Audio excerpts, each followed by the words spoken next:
어떤 것이 좀 문제가 있다고 판단하시는지가 궁금하고, 그리고 이제 안철수 행정부는 어떻게 다르게 하겠다, 이것도 좀 궁금합니다. 제가 코로나에 대해서 20번 이상 2020년부터 벌써 3년째네요. 네. 20개 넘게 정책들을 제안을 했습니다. 근데 모두 다 거부당했고 결국은 제가 제안했던 그 정책들이 제대로 된 정책들이었다는 게 뒤늦게 밝혀졌습니다. 네. 예를 들면 이런 겁니다. 제가 2020년 5월에 그랬습니다.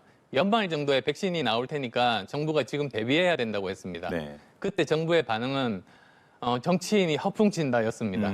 그러니까 우리가 결국은 백신 후진국이 된 거 아닙니까? 네. 그리고 이번에 또 위드 코로나 한다고 해서 제가 그랬죠. 위드 코로나를 당장 시행하면 안 되고 네. 제일 먼저 할 일은 나이 드신 분들 3차 접종률을 먼저 높이고 네네. 그다음에 확진자 10,000명, 그다음에 위중증자 2,000명 정도를 치료할 수 있는 그런 의료진과 병상을 확보한 다음에 네. 위드 코로나를 시행하라고 했는데 그거 준비 안 하고 그냥 하다가 지금 다시 사회적 거리두기로 돌아갔습니다. 네. 이런 점들이 참 아쉬운데요. 그래서 종합적으로 말씀드리면 현재 정부의 방역은 국민 여론에 따른 정치 방역, 그리고 제가 말씀드리는 방역은 과학 방역입니다. 네. 과학적인 기준에 의한 방역인데요. 지금 그러면 우리가 무엇을 해야 되는가? 저는 세 가지가 제일 중요하다고 봐요.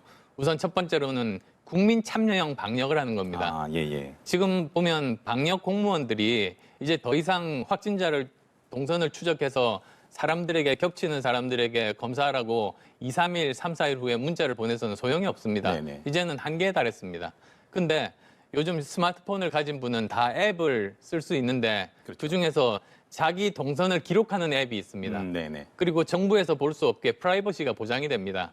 근데 그 앱에다가 정부에서 지금 발견한 확진자 동선 데이터를 이렇게 받으면 실시간으로 자기가 겹쳤는지 알 수가 있고 네. 바로 검사를 하게 되면 그만큼 확진자가 줄지 않겠습니까? 네네네. 그런 국민 참여형 방역으로 해야 된다는 게 첫 번째고, 두 번째로는 지금 현재 백신 부작용에 대한 우려가 굉장히 높습니다. 네. 근데 이게 다 정부 잘못입니다. 정부의 불투명성 때문이죠. 네. 그러니까 저 백신에 대한 부작용 신고 센터, 그다음에 네네. 부작용에 대해서는 정부가 모든 비용을 대서 의료진과 병상을 확보해서 치료를 하고 네. 그리고 그 결과를 정말로 투명하게 몇 명이 부작용이 생겼고 그중에 백신으로 의한 부작용이 몇 명이고 죽은 사람이 있는지 뭐 이런 것까지 소상하게 밝히는 것이 네. 필요하죠.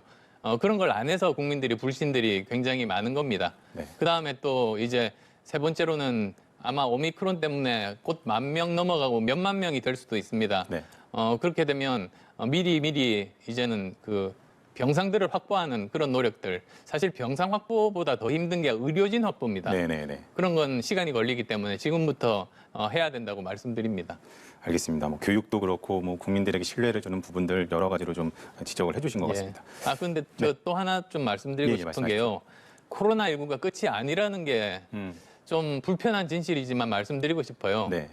다음 대통령 때 코로나19 말고 다른 감염병이 또 올 확률이 굉장히 높습니다. 네.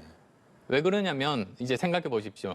노무현 대통령 때 사스가 왔습니다. 예. 바로 그 다음 대통령인 이명박 대통령 때 바로 신종플루가 왔습니다. 그렇죠. 바로 그 다음 대통령인 박근혜 대통령 예. 때 메르스가 왔었죠. 왔습니다. 예. 바로 그 다음 대통령인 문재인 대통령 때 이 코로나19가 왔습니다. 그래서 다음 대통령 때 또 다른 종류의 감염병이 올 확률이 굉장히 높습니다.